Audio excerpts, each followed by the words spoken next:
আসসালামু আলাইকুম প্রিয় ষষ্ঠ শ্রেণীর শিক্ষার্থীরা, তোমাদের আরও একটা গ্রামার ক্লাসে স্বাগত জানাচ্ছি। এটা আমাদের গ্রামারের দ্বিতীয় ক্লাস। এর আগের ক্লাসে আমরা শিখেছিলাম পার্ট অফ স্পিচ কাকে বলে, নাউন কাকে বলে, এই বিষয়গুলো নিয়ে। আমাদের আজকের ক্লাসে আমরা যেটা শিখব সেটা হচ্ছে নাউনের কয়েকটা প্রকারভেদ নিয়ে শিখব। বিশেষ করে সিঙ্গুলার এবং প্লুরাল নিয়ে বিশেষভাবে শিখব এবং আজকের ক্লাসটা নাউনের শেষ ক্লাস হতে যাচ্ছে।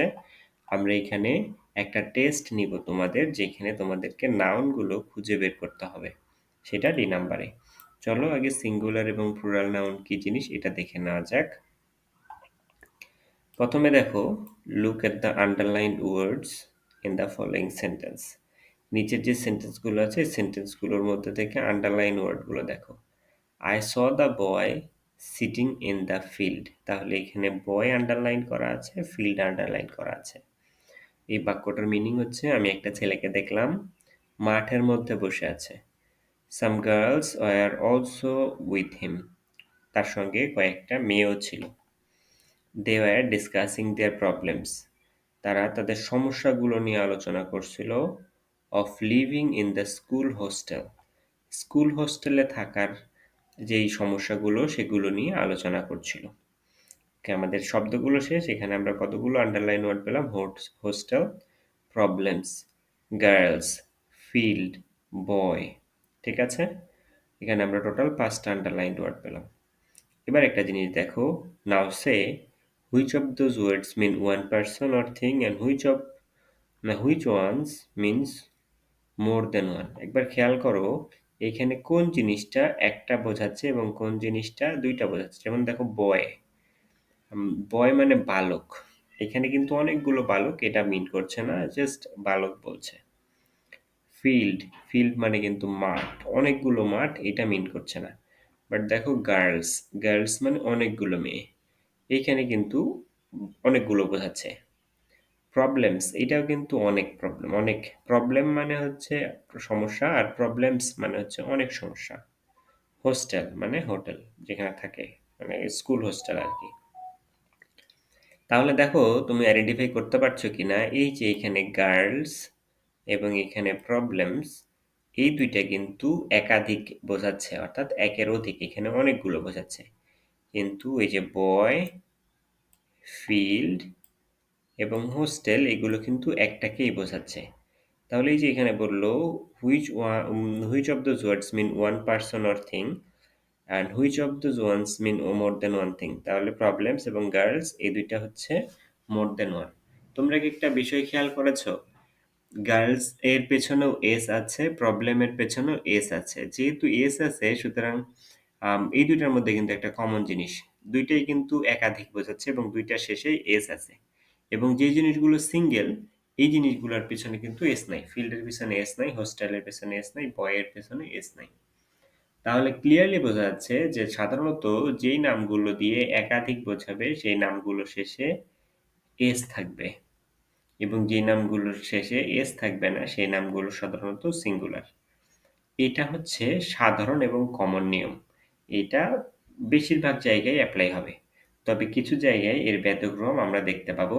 তার আগে চলো আরো কিছু উদাহরণ দেখে নেই যেখানে এস অথবা ইএস ব্যবহার করে আমরা প্লুরাল করতে পারি। এখানে আরেকটা জিনিস দেখো, when a noun refers to one person or things it is its form is singular, তাহলে এটার ফর্ম হচ্ছে সিঙ্গুলার। আমরা আরেকটা জিনিস শিখলাম, সেটা হচ্ছে সিঙ্গুলার নাউন। সিঙ্গুলার নাউন কাকে বলে? যেই নাম দিয়ে একটাকে বোঝায়, একটা যে বস্তু, ব্যক্তি অথবা জায়গার নাম বোঝাবে, সেইটা হচ্ছে singular noun. On the other hand, অন্যদিকে, when a noun refers to more than one person or thing, যখন একটা নাম একাধিক ব্যক্তি অথবা বস্তুর ব্যাপারে বোঝাবে, it forms is plural, its form is plural, এটার ফর্ম হচ্ছে প্লুরাল। প্লুরাল অর্থাৎ অনেক, একাধিক। Look at the following examples, তোমরা আগে উপরেরটা দেখো, গার্ল এটা ছিল হচ্ছে একটা মেয়ে, আর গার্লস মানে অনেকগুলো মেয়ে। প্রবলেম এটা একটা সমস্যা, আর প্রবলেমস এটা অনেকগুলো সমস্যা। এরকম দেখো ক্যাট এবং ক্যাটস, ক্যাট মানে একটা সমস্যা, ক্যাট মানে একটা বিড়াল, ক্যাটস মানে অনেকগুলা বিড়াল। ডগ মানে একটা কুকুর, ডগস মানে অনেকগুলো কুকুর। কাও মানে একটা গরু, কাউস মানে অনেকগুলো গরু।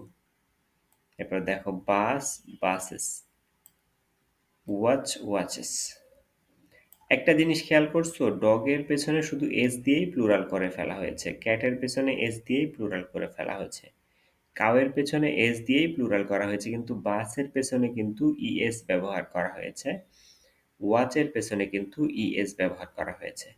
তাহলে একটা জিনিস ক্লিয়ার, সেটা হচ্ছে প্লুরাল করতে কখনো কখনো এস আবার কখনো কখনো ইএস ব্যবহার করা হয়।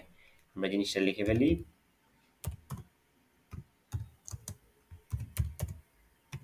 নাউনে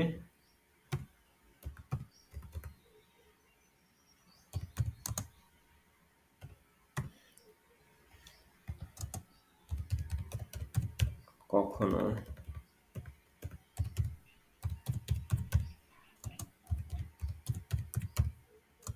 এস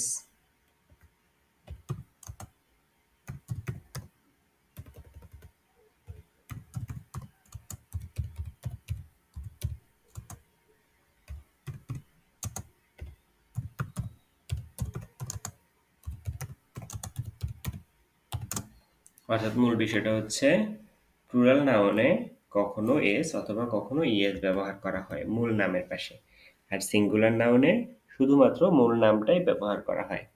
কখন এস এবং কখন কখন ইএস ব্যবহার করা হয় এটা একটু ডিপ কোয়েশ্চেন, সেটা নিয়ে আমরা অন্য কোনো ক্লাস আলোচনা করতে পারি, অথবা তোমরা যে জিনিসটা ক্লাস 7-এ শিখতে পারো, বাট এখন এটুকু শিখে নাও। ক্যাট, এটা হচ্ছে সিঙ্গুলার, এর পেছনে এস যোগ করলে ক্যাটস হবে, সেটা প্লুরাল। আমরা এখানে কিন্তু দুই ধরনের নাউন পেলাম, একটা সিঙ্গুলার, একটা প্লুরাল। ঠিক আছে, এইটা কিন্তু অবশ্যই খেয়াল রাখবে। তাহলে সিঙ্গুলার নাউন কোনগুলো, যেগুলো দিয়ে একটা বোঝাবে সেটা সিঙ্গুলার, যেটা দিয়ে অনেকগুলো বোঝাবে, একাধিক বোঝাবে, সেগুলো প্লুরাল। এখানে আরো কিছু আছে দেখো, church, churches, church, churches, box, boxes, baby, babies. S এবং ইএস এর খেলা। এখানে কিছু জায়গাতে আই চেঞ্জ হয়, এটা কখন চেঞ্জ হয় সেটাও আমরা দেখব। দেখো নোট দেখো, S, ES and ES have been used to form plural in the above examples. ওপরের এক্সাম্পলগুলোতে আমরা দেখতে পাচ্ছি এস, ইএস এবং আইএস ব্যবহার করে প্লুরাল করা হচ্ছে। Those are called plural marks. এই যে এস, ইএস অথবা আইএস, এগুলো কিন্তু নাউনের ক্ষেত্রে ক্ষেত্রে প্লুরাল মার্ক বলা হয়। The words ending with s, x and ch have taken es, and the words ending with y have taken is to form plural. এই জিনিসটা তোমাদেরকে অবশ্যই খেয়াল করে দেখতে হবে।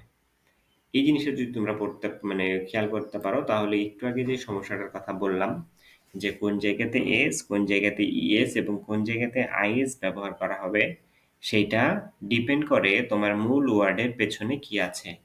একটা উদাহরণ হিসেবে এখানে আমরা 3টা ওয়ার্ড নেই, উপরের এইখান থেকেই নিচ্ছি। ক্যাট, চার্চ, চার্চ অনেক বড় হয়, বক্স, আরেকটা বেবি। দেখো এটার পেছনে সিএটি, ক্যাটের পেছনে টি আছে, সুতরাং এটার পেছনে এস হবে। বক্সের পেছনে এ এক্স আছে। এখানে দেখো খেয়াল করো, the word ending with S or X, যে ওয়ার্ডটা এস অথবা এক্স দিয়ে শেষ হচ্ছে সেটার পেছনে সিএইচ অথবা ইএইচ বসানো হবে।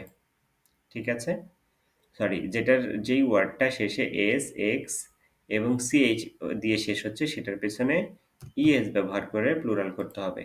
আর যদি কোনো ওয়ার্ড এর শেষে ওয়াই থাকে, সেই ওয়াইটাকে মুছে দিয়ে আইএস ব্যবহার করে প্লুরাল করতে হবে।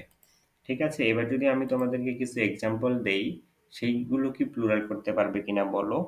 যদিও এইভাবে দেওয়া প্রবলেম, তোমরা নিজেরা এই ধরনের ভ্যারাইটিগুলো বের করবে, যেটার পেছনে এস, এক্স অথবা সিএইচ আছে সেগুলোর পেছনে ইএস দিয়ে প্লুরাল করবে, যেটার পেছনে ওয়াই আছে সেটার পেছনে ওয়াই রিমুভ করে দিয়ে আইএস দিয়ে প্লুরাল করবে, এবং এছাড়া বাকি যেগুলো আছে সবগুলোর পেছনে শুধু এস যোগ করে প্লুরাল হবে।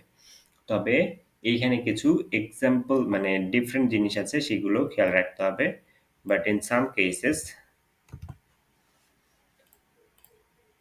but in some cases, in some plurals are irregular in their form. For example, কিছু প্লুরাল আছে যেগুলো এস বা ইএস ব্যবহার করে হয় না, সেগুলোর বানানই পরিবর্তন হয়ে যায়। যেমন ম্যান মানুষ, এটাকে যদি প্লুরাল করতে চাও, অথবা পুরুষ মানুষ এটাকে যদি প্লুরাল করতে চাও, এম ই এন ব্যবহার করা হয়। একইভাবে ওমেন ওমেন এইটার জায়গাতেও চেঞ্জ হয়। চাইল্ড চিলড্রেন এইখানে চেঞ্জ হয়ে গেছে। টুথ টিথ এইখানে চেঞ্জ হয়।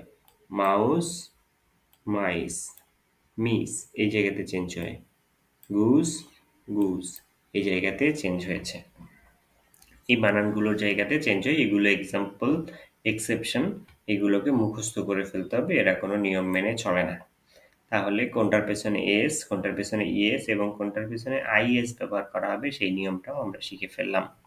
এখন আমাদের আজকের ক্লাসের আরেকটু গুরুত্বপূর্ণ part, notice how the plurals are formed above in example, সেগুলো কি খেয়াল করেছো? In English plurals are usually formed by adding S ES এবং IS in singular form. Singular ফর্মের পেছনে এস ইএস এবং আইএস ব্যবহার করে প্লুরাল করা হয়। এরপরে নিচের প্যাসেজটা পড়তে হবে তোমাদেরকে, এটা তোমাদের নিজেদের কাজ। আমি মনে করি এটার সমাধান আমি না করে দিয়ে তোমরা যদি নিজেরা করতে পারো তাহলে বোঝা যাবে তোমরা কতটুকু ইংরেজি শিখেছো। আমি প্রথম আ ২ টা লাইন করে দিচ্ছি। এই যে বিজনেস পর্যন্ত করেছি, তোমরা বাকিটুকু নিজেরা করবা। যেমন মিস্টার হাবিব এটা একটা noun, is now happy man, এই ম্যান এটা নাউন, ফর সেভারাল রিজনস বিভিন্ন কারণে, এইটাও এক ধরনের নাউন। ঠিক আছে? He has recently made a lot of money, money এটা একটা নাউন, ফ্রম হিজ বিজনেস এইটা একটা নাউন। তাহলে এই যে এই বিজনেস পর্যন্ত আমরা অলরেডি কিছু নাউন খুঁজে বের করে ফেলেছি। এবার তোমাদের কাজ হবে সেকেন্ডলি থেকে হ্যাপিনেস পর্যন্ত বাকি যে নামগুলো আছে সেগুলোকে খুঁজে বের করা। এরপরে দেখো, now say which of those nouns are singular and which of those nouns are plural, make sentences of your own with two singular nouns and two plural noun. এটাকেও তোমরা তোমাদের বাড়ির কাজ ভেবে নিতে পারো। এই যেই প্যাসেজটা আছে এর মধ্যে কোন নাউনগুলো সিঙ্গুলার এবং কোন নাউনগুলো প্লুরাল। যেমন মিস্টার হাবিব এটা সিঙ্গুলার, ম্যান এটা সিঙ্গুলার, রিজনস এটা কিন্তু প্লুরাল, মানি এটা এটা সিঙ্গুলার, অথবা এ লট অফ মানি এটা প্লুরাল হতে পারে, বিজনেস এটা সিঙ্গুলার। এভাবে এই যে ফ্ল্যাটস এটা প্লুরাল। এইভাবে কোন জিনিসটা প্লুরাল এবং কোন জিনিসটা সিঙ্গুলার এইটা তোমাদেরকে খুঁজে বের করতে হবে। এরপর দেখো কি বলছে, fill in the blanks in the following passage with appropriate singular and plural nouns.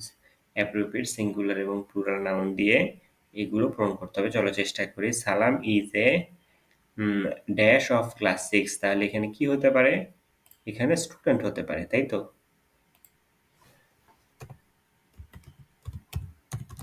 Student. এবার বলো তো এটা সিঙ্গুলার হবে না প্লুরাল হবে? যেহেতু স্টুডেন্ট লিখেছি সুতরাং প্লুরাল সিঙ্গুলারই হবে। তাহলে কেন সিঙ্গুলার হবে? দেখো, সালাম ইজ এ, যখন এ ব্যবহার করা হয় তখন বোঝায় একটি, আর যদি একটি বোঝায় তাহলে তো নিশ্চিতভাবে এটা সিঙ্গুলার হবে। সুতরাং সালাম is a student of class 6। সালাম is a students of class 6 হবে না কেন? কারণ হচ্ছে সালাম তো একজন ব্যক্তি, সে তো স্টুডেন্টই হইতে পারবে, সে স্টুডেন্টস হইতে পারবে, সে একজন একাধিক শিক্ষার্থী হতে পারবে না। He has some very good friends, দেখো এখানে বলছে সাম মানে তার অনেকগুলো ভালো বন্ধু রয়েছে। তাহলে যখন সাম বলবে তখন গুড ফ্রেন্ডের জায়গাতে ফ্রেন্ডস হবে। He has some good friends. এরপরে দেখো, দে গো টু, দে বলতে অনেকগুলোকে বোঝাচ্ছে। গো টু স্কুল টুগেদার, তারা স্কুলে যায়। তাহলে স্কুলস না, তারা অনেকগুলো স্কুলে যায় না, তারা সাধারণত একটা স্কুলেই পড়ে, সুতরাং স্কুল হবে। School together, okay. They also sit together in the school, in the class, এটাকে আমরা নিচে লিখে ফেলি। তারা ক্লাসে একসঙ্গে বসে। All of them, okay, all teachers love them, যেহেতু অল বলেছে এখানে টিচার্স বলতে পারো অথবা ফ্রেন্ডস বলতে পারো, যেটাই বলো, তবে টিচার বলাই ভালো হবে। কারণ টিচাররাই শিক্ষার্থীদেরকে পছন্দ করে। তাহলে অল টিচার্স, টিচার্স। কেন টিচার্সের ক্ষেত্রে প্লুরাল হলো কেউ বলতে পারবে? কারণ এখানে অল আছে, সকল। অর্থাৎ যখনই সকল বলেছে তখন তো আর একজন নেই, একাধিক, অথবা পুরো স্কুলের সকল। সুতরাং এইটা কিন্তু প্লুরাল হবে। তাহলে আমরা স্টুডেন্ট লিখেছি, এটা সিঙ্গুলার, ফ্রেন্ডস এটা প্লুরাল, স্কুল এটা সিঙ্গুলার, ক্লাস এটা সিঙ্গুলার, কিন্তু টিচার্স এটা আবার প্লুরাল। এরপর যেটা করতে হবে, write a sentence with each of the following nouns. নিচের নাউনগুলো ব্যবহার করে তোমাকে এক একটা করে সেন্টেন্স তৈরি করতে হবে। উম, তোমরা এখানে এক্সাম্পল হিসেবে দেখতে পারো রিজনস, এটা দিয়ে একটা sentence, business, illness, marriage, happiness, এগুলো দিয়ে সেন্টেন্স এক একটা তৈরি করে ফেলতে হবে। এটা তোমাদের বাড়ির কাজ থাকতে পারে, তোমরা এটা করে নিতে পারো। বাকি তোমরা যদি এটা না পারো তাহলে আমাদেরকে কমেন্টে জানাবে, আমরা তোমাদেরকে এই সমস্যা, এই প্রশ্নটা সলভ করে দেওয়ার চেষ্টা করব। কিন্তু এটা পারা উচিত তোমাদের, খুবই সিম্পল। আমাদের আজকের ক্লাসটা এখানে শেষ হচ্ছে, নাউনের উপরে আমাদের পুরো ক্লাসটা শেষ। আমরা এই ক্লাস শেষ করেছি, আমরা কতগুলো পার্ট অফ স্পিচ আছে সেটা বলতে পারছি, নাউন কাকে বলে সেটা পড়তে পারছি, সিঙ্গুলার নাউন কাকে বলে, প্লুরাল নাউন কাকে বলে এটা বলতে পারছি, সিঙ্গুলার নাউন এবং প্লুরাল নাউন কিভাবে চিনতে হয় এটাও বলতে পারছি। এরপরে আমরা নাউনগুলো ব্যবহার করে শূন্যস্থান পূরণ করা শিখে গেছি। সুতরাং আমরা নাউনের ব্যাপারে মোটামুটি ভালো জানি। নাউনের আরো কিছু ক্যাটাগরি আছে, সেগুলো সম্পর্কেও আমরা পরের ক্লাসগুলোতে জানার চেষ্টা করব। আজকের ক্লাসটা এখানে শেষ করছি। ধন্যবাদ সবাইকে।